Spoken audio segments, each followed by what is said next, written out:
Anatomy of flowering plants. Anatomy is the study of internal structure.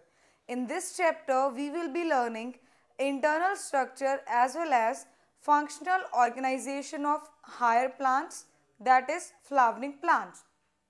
Let us begin with the tissues. Tissues are group of cells which have common origin as well as common function. That is, a group of cells works commonly as a unit to perform a common task. Depending upon the division of cells, tissue is divided into two categories: meristematic and permanent tissues.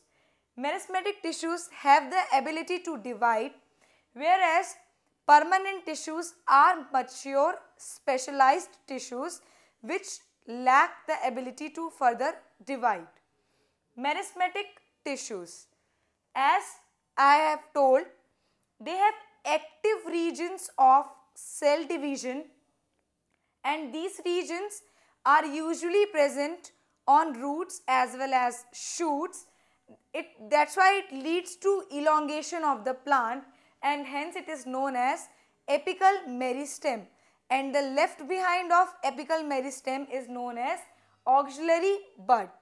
Next is intercalary meristematic tissue.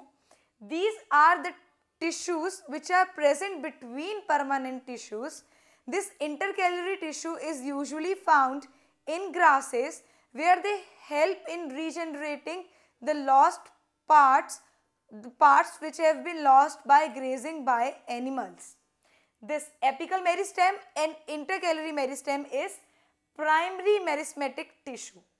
Secondary meristematic tissue is found or are the tissues which leads to formation of woody axis, and these are the meristematic tissues which are formed at the later phase. That is, the tissues which are formed once this primary meristematic tissue disappears, the next meristematic tissue so formed is secondary meristematic tissue. Permanent tissues.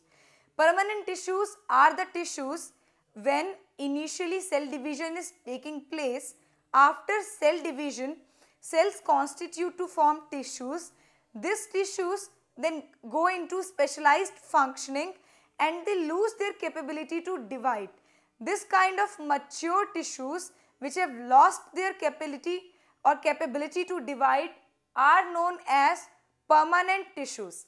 Permanent tissues is of two types: complex and simple.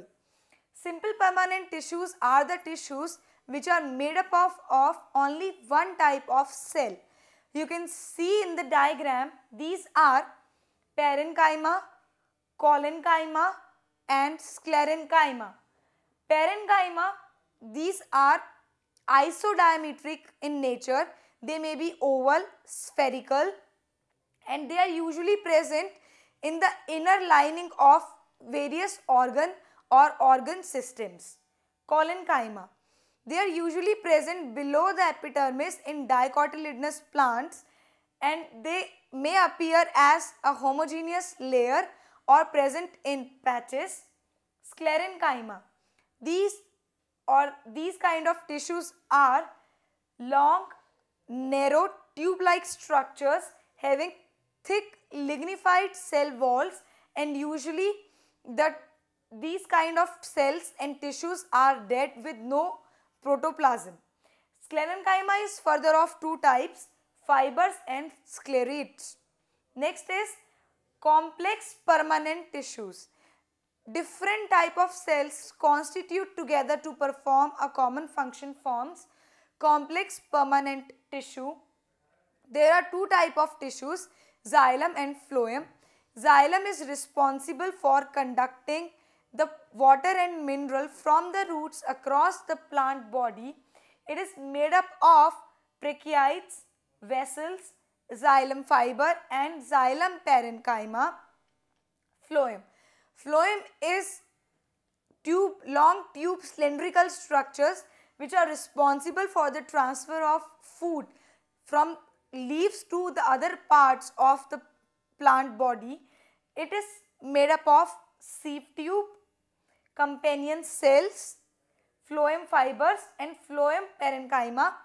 These companion cells are responsible for maintaining pressure gradient in sieve tubes. This phloem fibers, it is usually present in secondary phloem, it is absent in primary phloem.